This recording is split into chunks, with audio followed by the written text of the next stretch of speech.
नमस्कार बच्चों। आज हम पढ़ने और समझने वाले हैं क्लास 9th हिंदी की वर्कशीट नंबर 8 यानी कि कार्यपत्रक संख्या 8 को।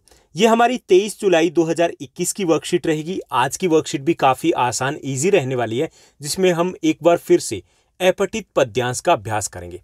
अपठित पद्यांश का अर्थ है वो पद्यांश या वो पद्यकंश या कविता कंश जो हमने पहले नहीं पढ़ा है, जो हमारी पाठ्य पुस्तक या फिर विषय वस्तु सिलेबस का हिस्सा नहीं है। चलिए शुरुआत करते हैं हम आज की इस वर्कशीट की। हम जिस प्रकार का उद्देश्य या इच्छा शक्ति रखेंगे उसके अनुरूप ही कार्य करेंगे, उसी प्रकार के बनेंगे। यानी कि जीवन में हम जैसा लक्ष्य रखेंगे, जैसा हम सोचेंगे, वैसा ही कुछ हो सकता है, उसकी संभावना रहेगी। अगर हम सकारात्मक सोचेंगे तो हो सकता है हमें कुछ हासिल हो, अगर हम नकारात्मक सोचेंगे तो हम वहीं रह जाएंगे। हमें उपयोगी बनना है या दिखावा करने वाले जीवन को जीना है, ये सब कुछ हमारे ऊपर निर्भर करता है कि वास्तव में हमें कुछ हासिल करना है या फिर हमें सिर्फ दिखावा करना है कि हम प्रयास करें। ये हमारे ऊपर निर्भर करता है कि हम किस रास्ते को अपनाते हैं, आसान रास्ते को या कठिन रास्ते को। कठिन रास्ता है वो मंजिल की तरफ लेकर जाएगा, हमें सफलता तक पहुंचा देगा। और जीवन की सार्थकता वो कर्म करने में, सिर्फ झूठा दिखावा करने में नहीं, क्योंकि मंजिलें, लक्ष्य वही हासिल करते हैं, वही चोटी पर पहुंचते हैं। तालियां उन्हीं के लिए बजती है जो वास्तव में कुछ कर दिखाते हैं, जो कुछ प्रयत्न करते हैं, जो कुछ प्रयास करते हैं, जो मेहनत करते हैं। श्रम और शक्ति का सही प्रयोग करके ही हम अपने को और दूसरे के जीवन को सुखी और सुंदर बना सकते हैं। अगर हम भाग्य के भरोसे बैठे रहे तो भाग्य नहीं बदलने वाला, क्योंकि भाग्य, किस्मत, लक उन्हीं का साथ देती है जो कुछ प्रयास करते हैं, जो साहस दिखाते हैं, जो कुछ नया करने की कोशिश करते हैं। कुछ इसी तरह का जो भाव है वो आज की इस कविता में, इस पद्यांश में, इस कवितांश में दिया गया है, जिसको हमें पढ़ना है, समझना है और उस पर आधारित कुछ आसान से प्रश्न दिए गए जिनको हमें हल करना है। तो चलिए देखते हैं ये कविता। ये रामधारी सिंह दिनकर की कविता है जो काफी ज्यादा प्रसिद्ध रही है। यहां पर बात की जा रही है शक्ति की, बात की जा रही है सौंदर्य की। तुम रजनी के चांद बनोगे।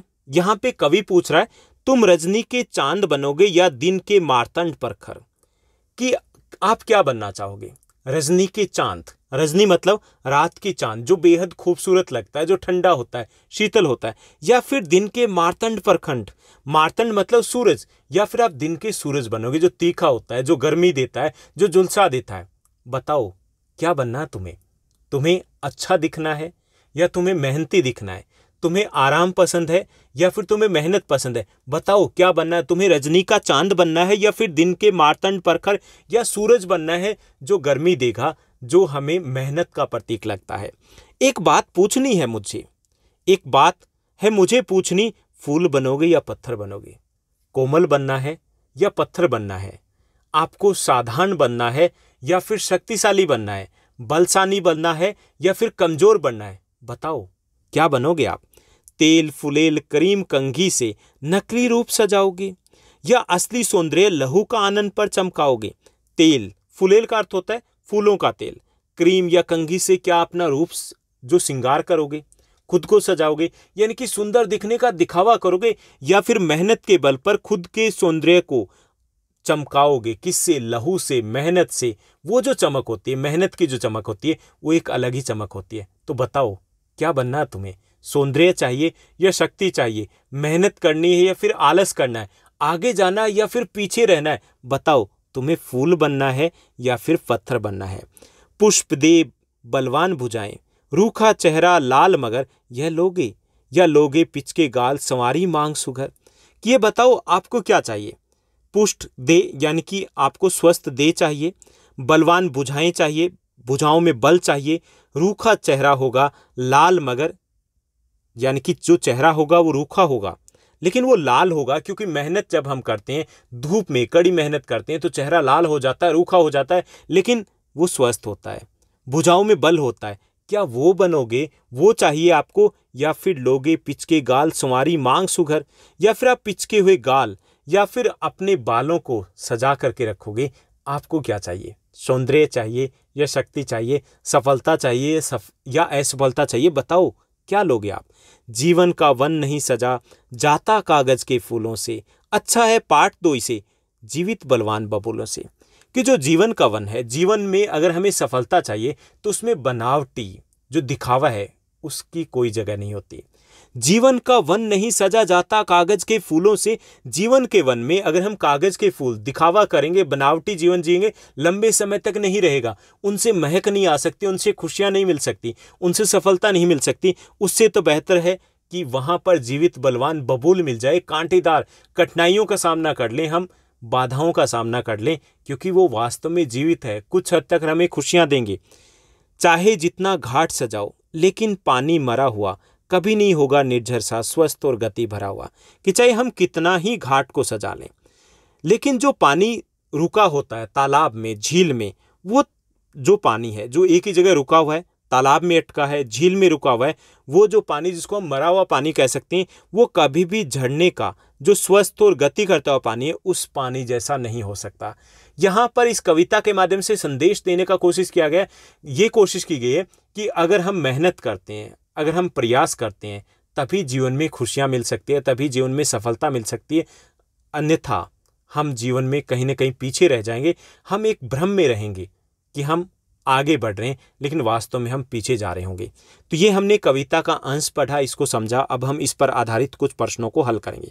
तो चलिए देखते हैं। पहला प्रश्न दिया गया कि निम्नलिखित शब्दों के पर्यायवाची शब्द है वो हमें लिखने। तो पहला जो शब्द दिया गया रजनी, रजनी के पर्यायवाची शब्द होंगे रात या निशा।